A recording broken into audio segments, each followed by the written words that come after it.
Բարի երեկո, եթերում առաջին լրատվականի հիմնական թողարկումն է, ես Քրիստինե Մելքոնյանն եմ, առաջիկա րոպեների ընթացքում առաջարկում եմ դիտել։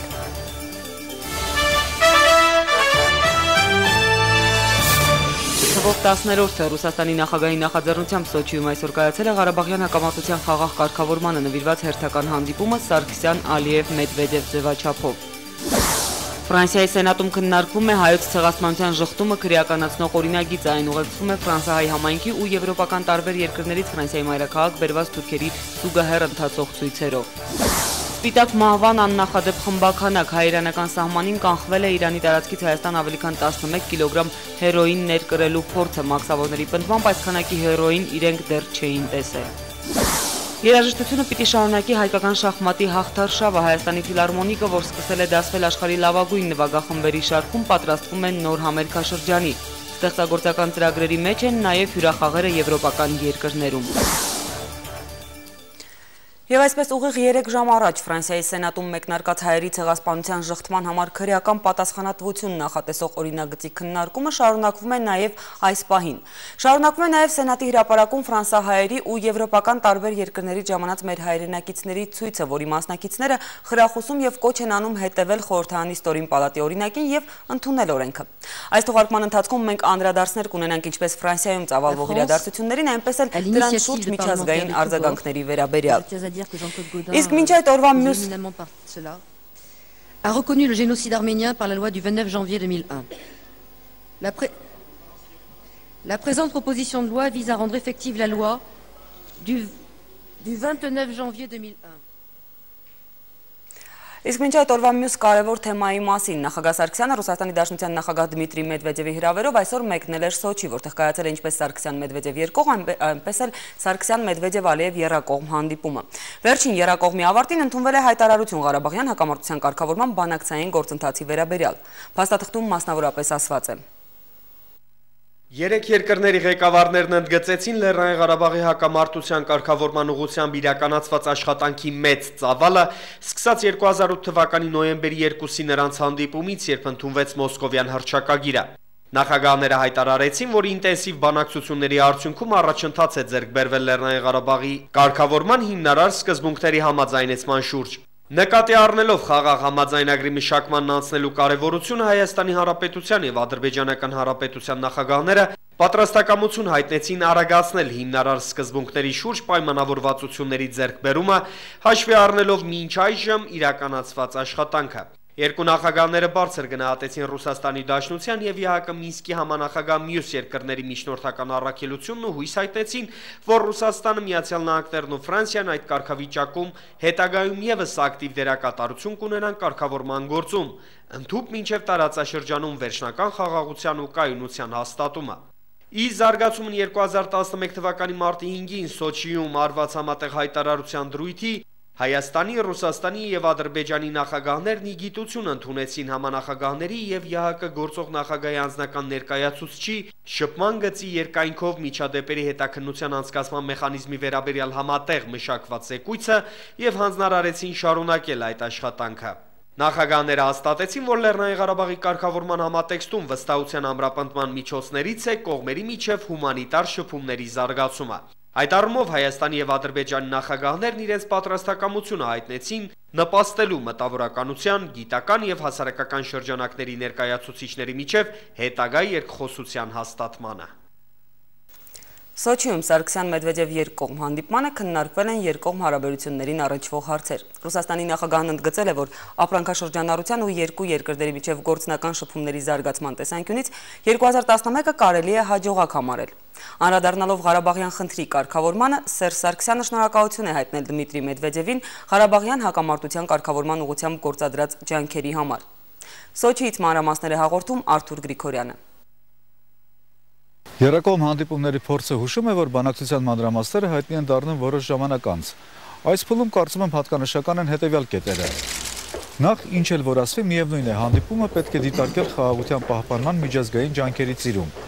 Երկրորդ, որ չնայած Կազանյան հանդիպումից հետո տարածվող լուրերին, այնուամենայնիվ միջազգային հանրությունը շարունակում է Ռուսաստանին վերապահել տարածաշրջանային ամենալուրջ գործոնի դերը եւ որոշակիորեն նախընտրանք է տալիս Արցախյան բանակցություններում։ Եվ հենց այս տեսանկյունից էլ պետք է դիտարկել Ռուսաստանի ակտիվ միջնորդական ջանքերի շարունակականության հարցը։ Մարտին Ռուսաստանում նախագահական ընտրություններ են։ Այս հանդիպումը կարող է եւ անցումային լինել էստաֆետը հավանական հաղթող համարվող Վլադիմիր Պուտինին փոխանցելու առումով։ Իսկ Պուտինը դեռ առաջին նախագահության շրջանում ինքն է եղել այս եռակողմ ձևաչափի նախաձեռնողը։ Ինչևէ, կարծում եմ բանակցային մթնոլորտն այնպեսին չէ, որ երկար սպասեցին տեղեկության արտահոսքի։ Իսկ գերակոմից առաջ դեմարդեմ հանդիպեցին Դիմիտրի Մեդվեդևն ու Սերժ Սարգսյանը։ Նրանք գոհ էին երկու երկրների միջև անցած տարվա առևտրատնտեսական ու ռազմատեխնիկական գործակցության արդյունքներից։ Մեդվեդևը ի դեպ նշեց, որ ապագայի համար պետք է մտածել խոշոր նախագծերի մասին։ Դմիտրի Անատոլիի, շնորհակալություն հրավերի համար։ Իրոք այս հանդիպումները դարձել են ավանդական եւ շատ օգտակար են։ Շնորհակալություն Ղարաբաղյան խնդրի լուծման ուղղությամբ ձեր ջանքերի համար։ Իրապես, եւ այս հանդիպումները, եւ ձեր ջանքերը խնդրի լուծմանը հատկացրած ձեր ժամանակը թույլ են տալիս Հարավային Կովկասում ունենալ քիչ թե շատ վերահսկելի իրավիճակ։ Եվ իհարկե սա լավ հնարավորություն է երկկողմ հարցերը քննարկելու համար։ Լիովին համամիտ եմ, որ նախորդ տարին վատ չենք փակել։ Համենայն դեպս մոտ 15%-ով աճել է ապրանքաշրջանառությունը։ Դա էական է։ Եվ շնորհակալություն խոշոր նախագծեր քննարկելու պատրաստակամության համար։ Եվ մեր թղթակցի տեղեկացմամբ խոշոր նախագիծը վերաբերում է Հայաստանում նոր ատոմակայանի կառուցման գործում Ռուսաստանի ներգրավվածությանը։ Սոչիում կայացած Սարգսյան-Մեդվեդև-Ալիև հանդիպմանն անդրադարձել է Ռուսաստանի արտգործնախարար Սերգեյ Լավրովը։ Նրա խոսքով նախագահները քննարկել են հիմնարար սկզբունքների ամբողջական համաձայնեցման ճանապարհին դեռևս չհամաձայնեցված բոլոր հարցերը։ Ըստ Ռուսաստանի արտաքին գերատեսչության ղեկավարի Սերժ Սարգսյանն ու Իլհամ Ալիևը հատուկ շեշտել են ծայրահեղ դիրքորոշումներից զերծ մնալու անհրաժեշտությունը։ Նախագահների ընդունած համատեղ հայտարարության մեջ ամրագրված է նաև հիմնարար սկզբունքների համաձայնեցման պատրաստակամությունը, որի հիման վրա հետագայում կսկսվի իրավաբանորեն պարտադրող խաղաղության համաձայնագրի մշակման աշխատանքը։ Բավական երկար ժամանակ հատկացվեց սահմանի երկայնքով տեղի ունեցող միջադեպերի համատեղ հետաքննության մեխանիզմ ստեղծելու վերաբերյալ համաձայնության իրականացման հարցին։ Երբ Մինսկի խմբի համանախագահները ներկայացրեցին այդ ուղղությամբ կատարած աշխատանքը, նախագահներն այն դրական գնահատելուց հետո մատնանշեցին, որ պետք է արդեն անցնել այդ մեխանիզմների ստեղծման եւ միջադեպերի հետաքննությանը վերաբերող կոնկրետ քայլերին։ Կարևոր էր նաև հումանիտար շփումների ակտիվացման համաձայնությունը։ Ռուսաստանի նախագահին Բաքուն եւ Երևանը խնդրել են լինել այդպիսի շփումների նախաձեռնողը եւ նախագահ Մեդվեդևը համաձայնել է այդ գաղափարին։ Մենք մեր միջնորդական դերը կիրականացնենք նաև այդ հարցում։ Un génocide. Proposition de loi qui est pour Serra Spanou.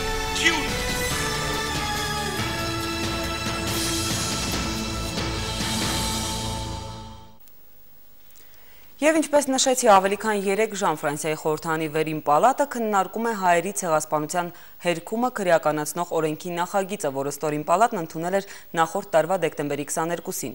Արդեն հնչած ելույթների մեծ մասի հեղինակները միանշանակ կողմ են օրինագծին։ Նույնիսկ դեմ խոսողները չեն արտահայտվում այդ փաստաթղթի դեմ։ Պարզապես կարևորում են առաջին հերթին Թուրքիայում նման օրենքի ընդունումը։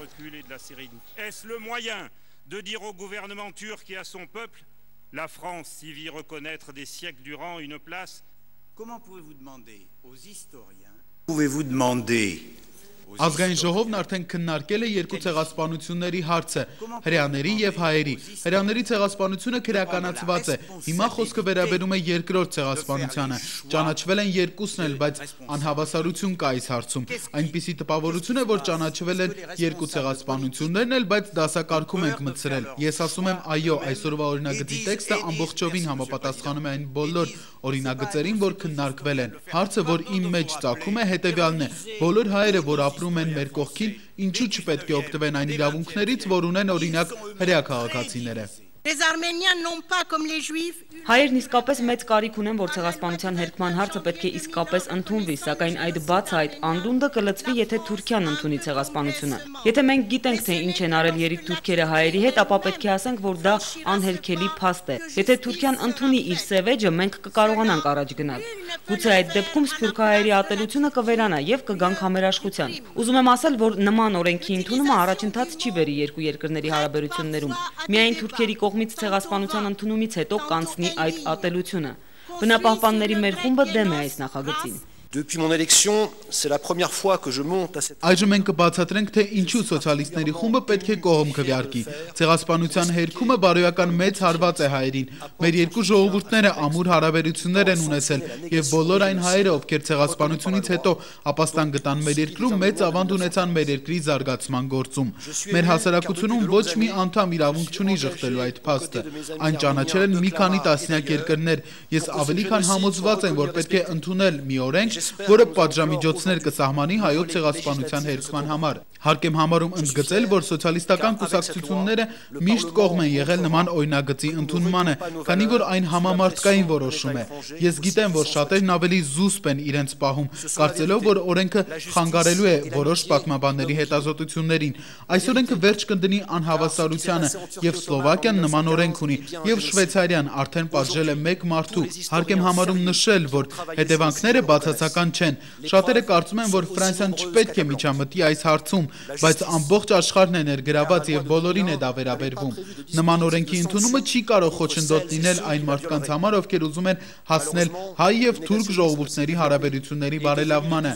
Անկամ Հիտլերն է ասել. ով է հիշում հայերի կոտորածների մասին։ Մենք ուզում ենք հայտարարել, որ մենք հիշում ենք, եւ այս օրենքի ընդունումը մեզ համար առանձնակի հպարտություն կլինի։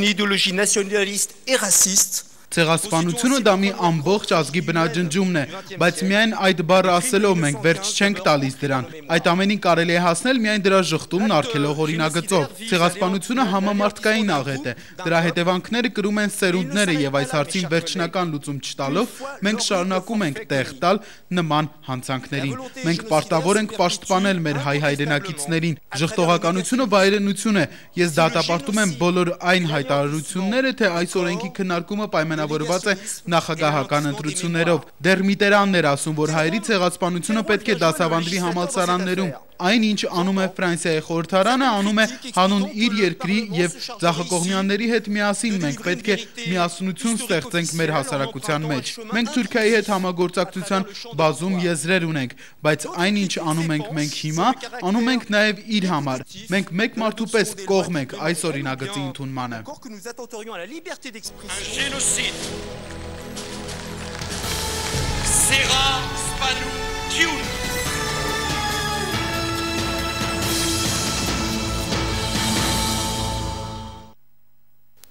Սենատում քննարկումը սկսելուց դեռ ժամեր առաջ Ֆրանսիայի տարբեր քաղաքներից ու անգամ եվրոպական մի շարք պետություններից դեպի Փարիզ էին եկել տասնյակ հազարավոր թուրքեր բողոքելու արդարության վերականգնման դեմ։ Ավելի մեծ թիվ են կազմում Ֆրանսիայի օրենսդիր մարմնի շուրջ հավաքված հայերը, եւ քննարկման ողջ ընթացքում Սենատի շենքը շրջապատված է ֆրանսիացի սենատորներին իրենց զորակցությունը հայտնող հայերով։ Փարիզում աշխատում է մեր գործընկեր Սեդա Գրիգորյանը եւ ամեն պահի նրանց ակնկալում ենք նոր տեղեկություններ Սենատի պատերից դուրս կատարվող իրադարձությունների մասին։ Մինչ այդ նշեմ, որ թուրքական TRT ալիքը հայտարարել է, որ օրինագծի հաստատման դեպքում կսառեցնի համագործակցությունը Եվրանյուս հեռուստաալիքի հետ։ Արտգործնախարար Դավութ Օղլուն էլ հայտարարել է, թե օրինագծի ընդունումից հետո եվրոպական արժեքները վտանգված են։ Այն փաստը, որ մերժելով առերեսվել սեփական պատմության հետ, Անկարան վերջակետ է դրել իր ու եվրոպական արժեհամակարգի միջև որևէ կապի առջև, Թուրքիայում համառորեն չեն ցանկանում ընդունել։ Թուրքական մամուլը նշում է, որ նախորդին իրենց կառավարությունը հարկահավաքներ է ուղարկել Անկարայի Շարլ դե Գոլի անվան ֆրանսիական վարժարան, որոնք խոչընդոտել են լիցեի բնականոն աշխատանքը։ Միաժամանակ Անկարայի իշխանությունները խոսում են ֆրանսիական դեսպանատան առջևի Փարիզյան պողոտան Ալժիրյան պողոտայի վերանվանելու մասին։ Հարկահավաքներ ուղարկելով կամ փողոցների անվանափոխությամբ միայն վնաս կհասցնեք Ֆրանսիայում Թուրքիայի հեղինակությանը, հայտարարել է Անկարայում Ֆրանսիայի նախկին դեսպան Լորեն Բիլին։ Թեման շարունակում է Աբրահամ Գասպարյանը։ Մեծ հարված Թուրքիայի թիկունքին, Ֆրանսիան վտանգում է դաշնակցի հետ հարաբերությունները, անդառնալի կորուստ թուրք-ֆրանսիական հարաբերություններում։ Այս եւ նման խորագրերով հրապարակումներն են հեղեղել թուրքական ԶԼՄ-ներն այսօր անդրադառնալով Ֆրանսիայի սենատում հայոց ցեղասպանության ժխտումը քրեականացնող օրինագծի հնարավոր ընդունմանը։ Թուրքական լրատվամիջոցներն արդեն համակերպվելով ֆրանսիական քաղաքական դաշտի հայամետ դիրքորոշմանը նախազգուշացրել են, որ պաշտոնական Անկարայի արձագանքն այս անգամ ավելի կոշտ է լինելու, քան դեկտեմբերի 22-ին, երբ Թուրքիայի քաղաքական վերնախավն ազդարարեց հակաֆրանսիական գործողությունների 8 փուլ ծրագիրը։ Այսպես վարչապետ Ռեջեփ Թայիփ Էրդողանը հայտարարել է, որ օրինագծի ընդունման դեպքում կհրաժարվի այցելել Ֆրանսիա։ Եթե Սենատը վավերացնի այդ օրինագիծը, մեկ ընդմիշտ կհրաժարվեմ այցելել Ֆրանսիա։ Այդ օրենքը սահմանափակ